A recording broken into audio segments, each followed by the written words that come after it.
Concurseiro é um povo cheio de dúvida, né? Faço isso, não faço aquilo, deixo de fazer o que eu estou fazendo.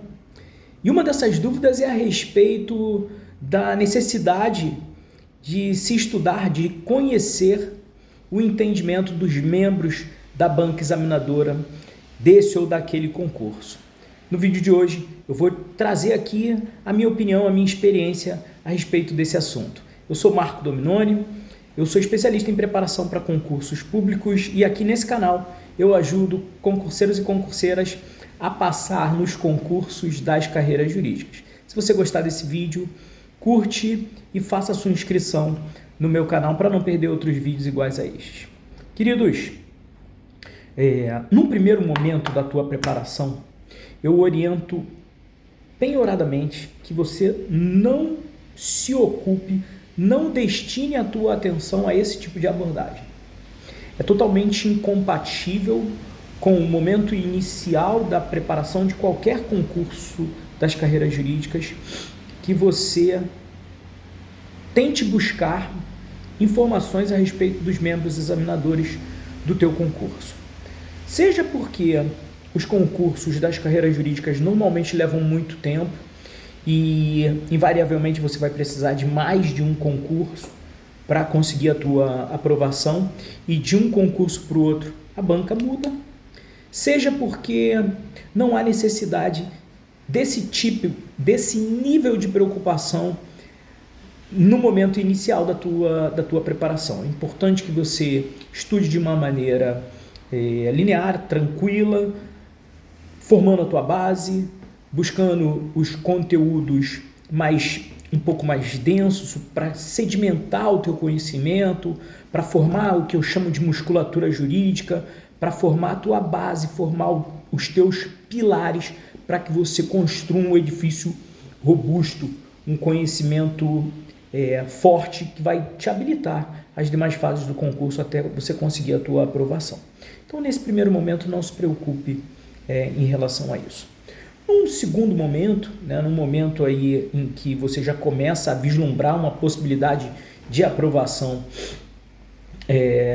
nas provas objetivas, você vai se deparar com a seguinte situação.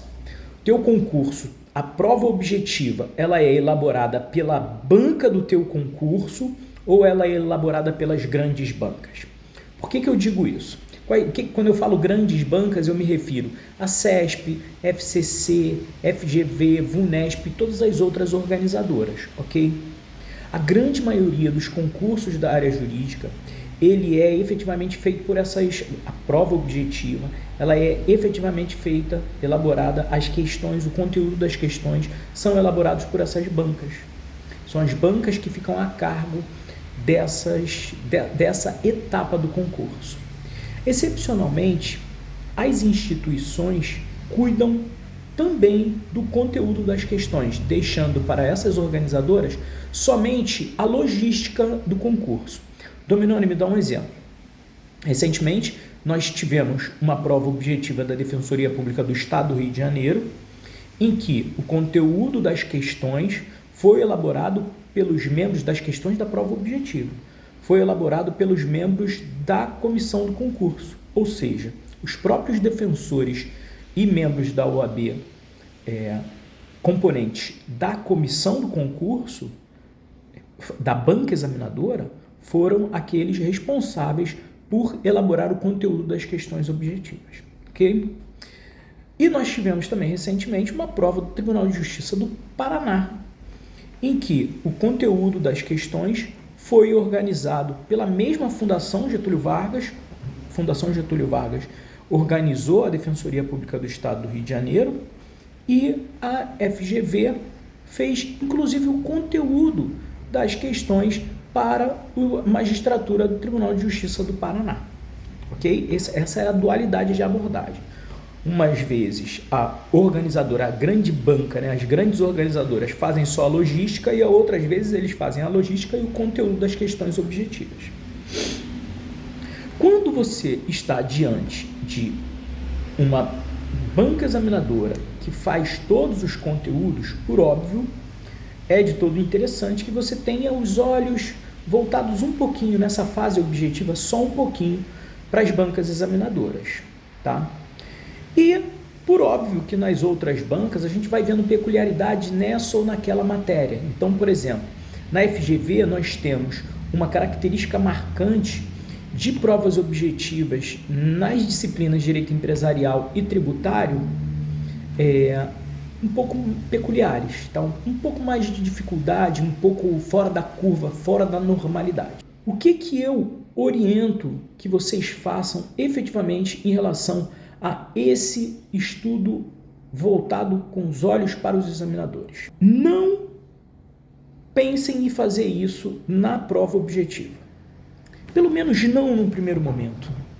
Não vale a pena que você pegue e se debruce, por exemplo, no direito empresarial, vamos chamar assim, da FGV.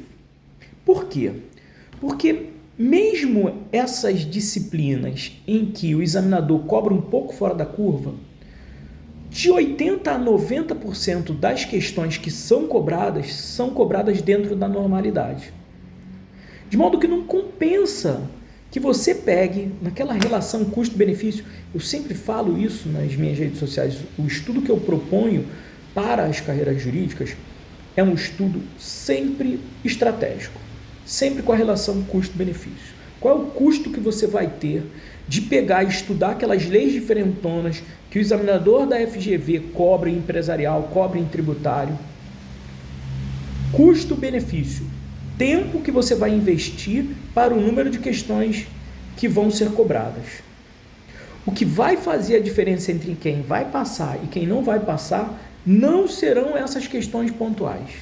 Não serão. Vai passar quem for bem nos dispositivos de empresarial que estão lá no Código Civil, nos dispositivos de empresarial que estão na Lei de Falências, nas leis de títulos de créditos, nas leis normalmente estudadas no direito empresarial. Ah, mas caiu um título de crédito bizarríssimo e tal. Erra. Essa questão está ali para errar, para a grande maioria dos candidatos errarem. E está tudo bem. Ainda que você erre essa questão, se você acertar as questões medianas e um pouco mais difíceis, essas que são totalmente fora da curva, você vai poder errar. Elas estão ali para a grande maioria dos candidatos errarem mesmo. Entendeu? Então, assim, não te preocupa com isso. Não te preocupa com a exceção da exceção. Se preocupa com a regra. E isso eu estou falando em alguns concursos da área estadual, tá? Isso acontece normalmente em concurso da área estadual, concurso da área municipal. Por quê? Porque os concursos da área federal você não tem que não tem que ter a menor preocupação com isso. Menor preocupação. Principalmente a AGU, né? A AGU que normalmente quem faz é o Sebrasp, e a gente está para ter agora um concurso de procurador do Banco Central, deve ter agora em 2024. Né? Então, assim, não tem que se preocupar com isso. DPU, igualmente, não se preocupe com isso. Ministério Público Federal, o concurso do Ministério Público Federal, ele é feito por uma banca, né? Por uma banca de membros do Ministério Público, tem toda uma peculiaridade. Aí sim, esse concurso é um concurso de estudo de banca desde o início, tá? Porque normalmente as bancas elas têm uma espinha dorsal que é mantida de concurso para concurso, e ainda que os membros da instituição mudem, os membros da banca mudem, você tem um DNA, concurso do MPF. Aí é um concurso eminentemente de estudos para a banca. E os concursos dos TRFs, né, dos Tribunais Regionais Federais, os concursos de juiz federal, também vale o estudo da banca, né? E aí o estudo da banca que é indicado tanto para a área estadual quanto para a área federal é o concurso da segunda fase e da fase oral, né? Das provas discursivas e das provas orais. Vale a pena? O que normalmente acontece? Os aprovados num determinado concurso, eles se reúnem em grupos de estudos e aí divide-se os examinadores são divididos por todos os aprovados e cada um faz ali uma compilação do entendimento daqueles membros da banca. E aí está tudo bem, É um estudo válido, é um estudo até necessário, vamos dizer assim, mas eu quero trazer uma peculiaridade para vocês, tem sempre um mais, né? Eu quero trazer uma peculiaridade para vocês que eu observei agora no último concurso do Tribunal de Justiça do Distrito Federal e Territórios. O que aconteceu? A sentença penal do concurso do TJ do DFT, ela foi um caso que foi um caso rumoroso de uma das examinadoras daquele concurso, tá? E aí o que aconteceu? Todo mundo que teve acesso ao julgado da desembargadora foi com base no entendimento daquele julgado dessa desembargadora. Ocorre que eu tive um aluno, né, que passou e foi o primeiro colocado nesse concurso do TJDFT, o Milson Reis, vai ser nomeado até por esses dias. E o Milson, logo que terminou a prova de sentenças, né, as discursivas e as sentenças, ele falou: professor, perguntei aí como é que foi a sentença e tal, aí ele, acho que eu fui bem, se eu conseguir passar na sentença civil, eu acho que na sentença penal eu fui bem. Eu sabia quase tudo da sentença, só não sabia a dosimetria do 28 da lei de drogas. Né? E eu até brinquei com ele, falei: pô, Milson, 28 da lei de drogas, a dosimetria é um ai, né? Se você botar ali ai na primeira fase, ai na segunda fase, ai na terceira fase, você conseguiu. Falando com ele de brincadeira, ele falou: pô, professor, nos últimos 2 anos eu fiz sentença toda semana, né? E nunca fiz uma dosimetria do 28 caput da lei de drogas. Falei: Milson, isso aí, paciência, cara, errou essa parte e tal. E aí ele falou assim, só que o pessoal que está no grupo, né, dos aprovados, estava comentando que tinha um julgado da examinadora. Tinha um julgado da examinadora e não deu tempo de eu ler. Eu fui com a posição do STJ. Falei tudo sobre o caso que o STJ falou e não falei sobre as peculiaridades que a examinadora tinha abordado no julgado dela. Né? E então, de repente, minha nota não veio tão boa e tal. Tempos depois sai o resultado da prova do Milson, de sentença, do Milson. E o Milson tirou 9,6 na prova de sentença. Ele só errou 0,4 da dosimetria do 28. Se ele tivesse acertado isso, teria tirado 10. E o Milson ficou mais de 2 pontos acima da segunda colocada. Tirou 7 alguma coisa. E que tinha colocado a posição da desembargadora, da examinadora. Vejam vocês o que a gente pode aprender com esse caso do Milson, né? Que o estudo da banca é um estudo importante. Eu não tiro o mérito do estudo da banca e até a necessidade do estudo da banca. Mas você sempre estará bem acompanhado se você trouxer para o teu examinador aquilo que o STJ julga, aquilo que o STF julga, a depender da tua área, TST, TSE. Percebem? Por mais importante que seja o estudo da banca, eu acho que isso não pode ser, ou não deveria ser, num primeiro momento e até depois, objeto de tua preocupação. Por quê? Porque se você estudar o ordinário, se você for com o fundamental, com os fundamentos, e aí a gente volta para o início desse nosso vídeo de hoje, se você estudar a base, for com os fundamentos para o teu examinador, eu tenho certeza absoluta que o teu desempenho vai ser muito mais do que o suficiente. O exemplo disso é o Milson. Ele não sabia o entendimento da banca examinadora, da examinadora que estava fazendo a questão, que na verdade pode não ter sido ela. Pode não ter sido a própria desembargadora que fez essa questão. Por quê? Quando vocês olham para os membros da banca examinadora, vocês veem que tem muito mais membros do que o número de disciplinas do edital. Principalmente naquelas disciplinas mais importantes. São mais de um membro. É mais de um membro. São 2 ou mais membros. Quem é que vai ser o responsável por elaborar aquela questão? Nesse caso, eu tenho certeza quase que absoluta que não foi a examinadora, ou pelo menos não foi a examinadora que corrigiu a prova. Percebem? Ela pode ter elaborado com base num julgado que ela foi relatora, ok? E aí o que acontece?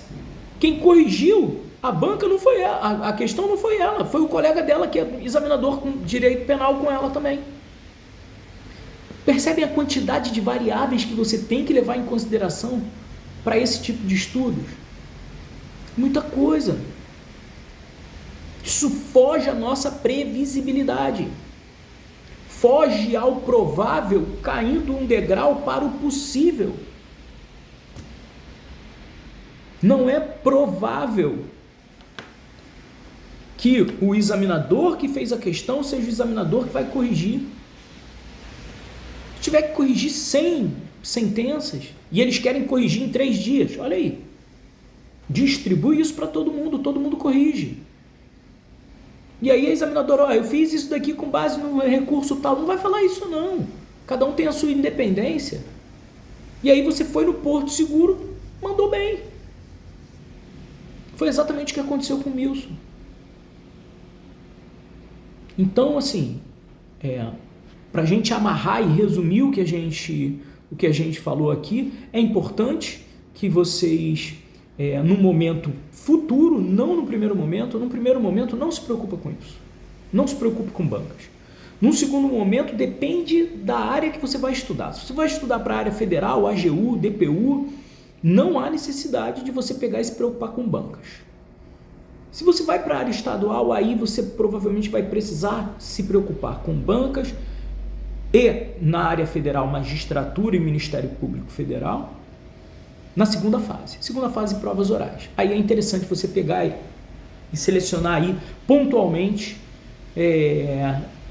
entendimentos dos membros da banca. Esses entendimentos são absolutamente desimportantes na prova objetiva e para as grandes bancas organizadoras. Tá? Para as grandes organizadoras.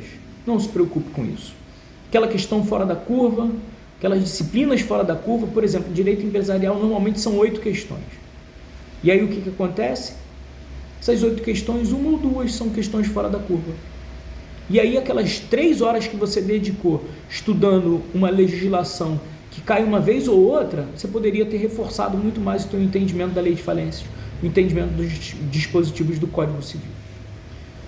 Um último ponto ainda que quando você estude a sua banca, estude o entendimento das suas bancas, é sempre um porto seguro e com os entendimentos consolidados nos tribunais superiores. Exemplo disso foi o Milson, que foi aí o primeiro colocado concurso está em andamento ainda, é o primeiro colocado no TJ-DFT, não teve acesso ao entendimento da examinadora e mesmo assim foi a maior nota disparada na prova de sentença penal e foi primeiro colocado no certame. Beleza, querido? Eu espero que vocês tenham gostado dessa abordagem, é só a minha posição, é só a minha opinião sobre isso, eu não trago verdades absolutas, só trago para vocês aqui, compartilho para vocês a minha experiência aí de muitos anos estudando e preparando concurseiros e concurseiras para passar nos concursos das carreiras jurídicas. Beleza? Se você gostar desse vídeo, curte e compartilha com os amigos que também estão estudando para os concursos das carreiras jurídicas e não esquece de ativar as notificações para não perder outro vídeo igual a esse. Um prazer enorme estar com vocês hoje aqui, um grande abraço, fiquem com Deus e contem sempre comigo.